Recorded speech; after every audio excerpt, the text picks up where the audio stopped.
यानंतर बातमी आहे पनवेलमधल्या पाणी टंचाईची। पनवेल महापालिका क्षेत्रामध्ये भीषण पाणी टंचाई उद्भवली आहे। सिडकोकडून याची दखल घेतली जात नाहीये। नवी मुंबई महापालिकेनं पाणी द्यायला नकार दिला आणि यातून मार्ग काढण्यासाठी सत्ताधारी प्रयत्नशील आहेत, तर विरोधक आंदोलनाच्या भूमिकेत पाहायला मिळत आहेत। गावखेड्यात पाणी प्रश्न बिकट आहेच, पण मुंबई जवळच्या शहरांमध्येही आता पाणी टंचाई भेडसावू लागली आहे। नवी मुंबईतल्या पनवेल मनपा क्षेत्रामध्ये नागरिकांना यंदा भीषण पाणी टंचाईचा सामना करावा लागतोय। टँकरनंही तिथल्या जनतेची तहान भागत नसल्यामुळे ती त्रस्त आहे। सिडको दुर्लक्ष करत असल्यामुळे पाणी प्रश्नाची कोंडी फुटत नाहीये, तर दुसरीकडे नागरिक मात्र या प्रशासनाच्या कारभारावर संताप व्यक्त करतायत। यातून मार्ग काढण्यासाठी सत्ताधारी भाजपचे महापौर मुख्यमंत्री देवेंद्र फडणवीसांनाच आता थेट भेटून त्यांना साकडं घालणार आहेत।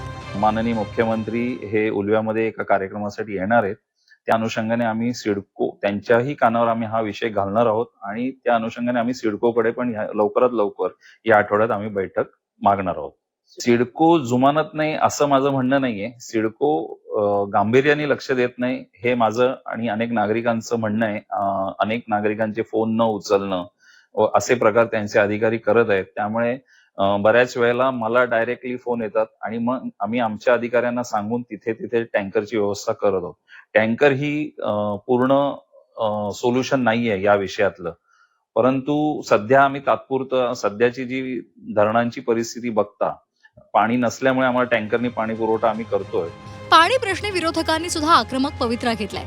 केंद्र, राज्य आणि मनपामध्ये भाजपची सत्ता असताना पाणी प्रश्न का सुटत नाही असा सवाल विरोधक उपस्थित करतायत। पनवेलला नवी मुंबई मनपानं पाणी द्यावं अशी मागणी केली होती। याकडे दुर्लक्ष केल्यामुळे 17 मेला कळंबोली जंक्शन इथे नवी मुंबई मनपाला पाणी पुरवठा करणाऱ्या जलवाहिनीवर मोर्चा काढू असा इशारा विरोधी पक्षनेत्यांनी दिलाय। राज्य शासन सुद्धा भारतीय जनता पक्षाचं आहे, केंद्र शासन सुद्धा भारतीय जनता पक्षाचं आहे, नवी मुंबई महानगरपालिका सुद्धा भारतीय जनता पक्षाचे आणि पनवेल महानगरपालिका सुद्धा भारतीय जनता पक्षाचे। का प्रश्न सुटत नाहीये? हे सामान्य लोकांना पडलेला प्रश्न आहे। 30 MLD पाणीची आवश्यकता आहे आणि ह्या 30 MLD साठी आम्ही सिडकोकडे मागणी केली होती। सिडकोने सांगितलं आम्हाला की नवी मुंबई महानगरपालिकेकडनं आम्हाला पाणी येत असल्या कारणाने तुम्ही नवी मुंबई महानगरपालिकेकडे प्रयत्न करावे। आम्ही नवी मुंबई महानगरपालिकेकडे पहिले प्रयत्न केले, परंतु नवी मुंबई महानगरपालिकेने काही आमची दखल घेतली नाही। पनवेलचा पाणी प्रश्न सुटावा यासाठी सत्ताधारी आणि विरोधक आक्रमक झाले असले तरी पाणी प्रश्न सुटणार कसा याचं उत्तर दोघांकडेही नाहीये। आता मुख्यमंत्र्यांच्या दरबारी हा प्रश्न उपस्थित केल्यानंतर ते न्याय देतील अशी अपेक्षा पनवेलकरांना आहे।